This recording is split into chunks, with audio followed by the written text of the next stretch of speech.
It's RT International. Nearly 200 migrants were rescued in the Mediterranean and taken straight to Italy on Thursday. The migrants were said to be Palestinians and Syrians, including many women and children. But their dangerous journey across the waters may prove to be for nothing. 10 European countries have now refused to back an EU plan to distribute asylum seekers via a quota system, among them major powers like Britain, France and Spain. And that's despite the EU's calls to unite in the face of crisis. Sharing responsibility to protect, sharing responsibilities at home, sharing responsibilities in the European Union, and I expect coherence and consistency from all member states. The UK has said it would opt out of the whole scheme, saying it opposes compulsory quotas on principle. And the French president followed by stressing it's all unacceptable. Spain warning its unemployment rate is already at 23%. And as the squabbling within the EU continues, Italy now risks being left to bear the full brunt of the Mediterranean migrant crisis. The country's former foreign minister told us this situation is unacceptable. We want that the decision of the European Council is respected.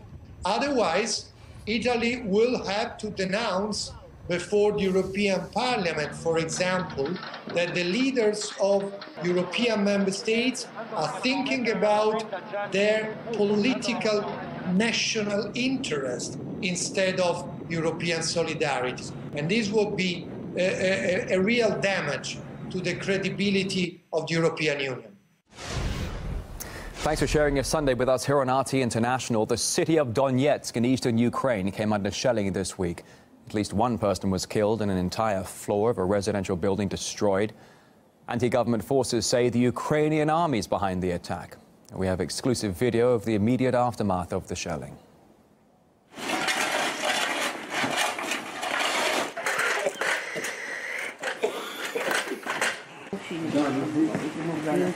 Это странно. Ну как можно, если они нас так обстреливают?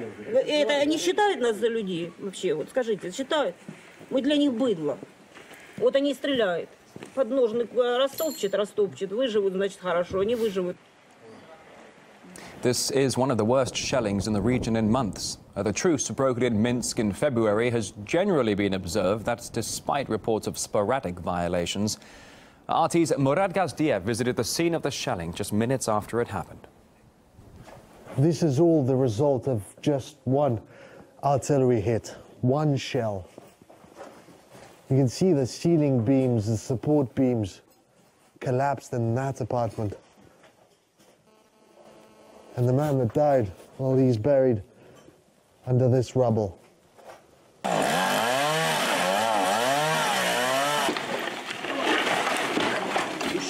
Rescuers are now picking through the rubble, trying to locate this man's body.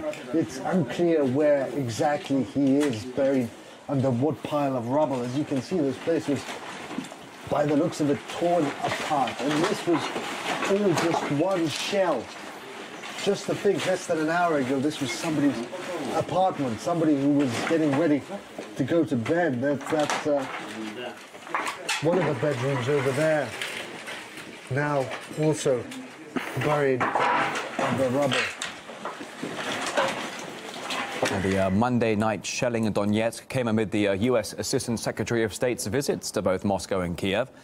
During her meeting here in the Russian capital, she gave assurances the Ukrainian side was not planning a new offensive despite reports of a bolstering of military forces.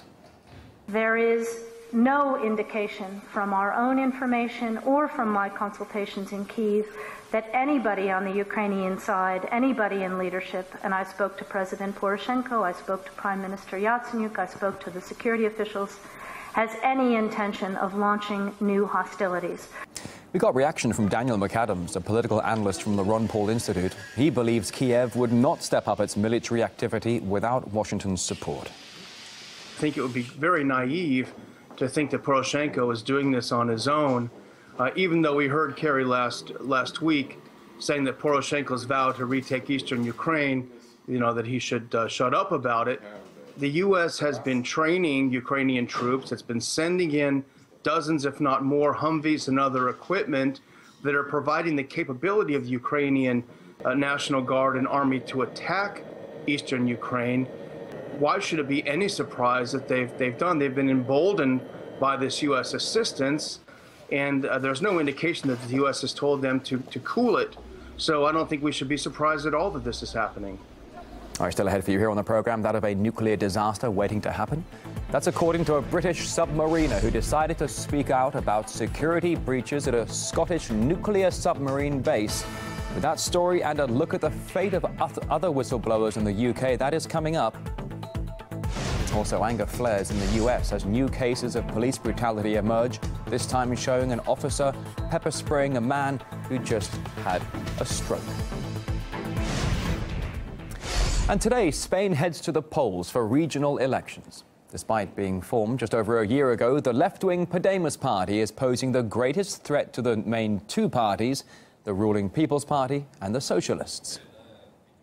Pero un gobierno de verdad negocia pensando en su gente, no pensando en recibir palmaditas en la espalda de la emperatriz Merkel. No se rescata a un país, no se rescata a una tierra, hundiendo a su gente, hundiendo a sus familias. Hemos visto rescatar muchos bancos, jamás hemos visto rescatar una frutería. Y yo le he dicho, contra los alemanes nada, son nuestras hermanas y nuestros hermanos. Contra Merkel, todo. Contra Merkel, todo. But it's not just in Spain, but all across the EU that traditional two-party systems are facing a challenge. RT's Anastasia Churkina investigates. For decades on end, same game, same rules, same players. Across the EU, spectators, who are essential to any game, especially a democratic one, are growing increasingly weary of the same old two-competitor face-off on the political pitch. And supply is meeting demand as the traditional house of cards of the two-party system collapses in country after country across the European Union. Spain, Europe's fifth largest economy, has had the same election routine since the end of dictatorship in the 1970s, with two main political parties stuck in revolving doors. But these days, newcomers are a thorn in their side. The panorama has changed completely. The traditional oligopoly of two political parties is going to disappear. Enter Podemos, read We Can from the left. If you support the possibility of a political change in Spain, if you support democracy, you can be with us. And Ciudadanos, aka citizens, from the right. A political landscape is emerging in which there will clearly be a need for agreement.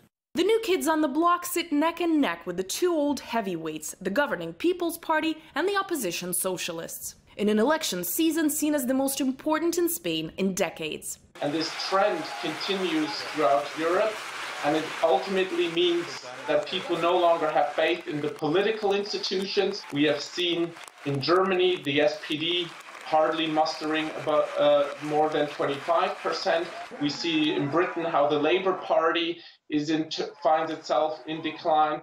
Britain's also recently seen the established two-party system sent packing. In the latest parliamentary election, the Scottish National Party gained major ground. Previously seen as a political underdog, it's now a force to be reckoned with in the UK. A bit earlier, Greece also experienced a vibrant party system shake-up. After years of domination by two key giants, the anti-austerity Syriza party took the country by storm. We stand at crossroads where the situation is unclear, what will happen in Europe in the next 5 years. But all we can say is that there will be a continuous input of new parties coming to the fore. As the established two-party system traditionally prevalent is increasingly pushed aside and new forces stride forward, the political map of Europe is set to become a lot more colorful. Anastasia Churkina, RT, London. Well, new parties may be emerging, but the EU's top leaders are determined to put them in their place, and sometimes even with their outfits.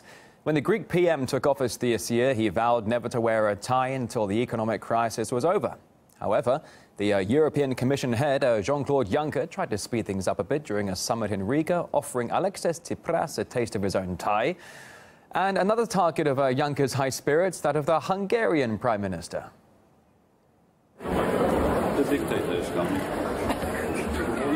You. Dictator.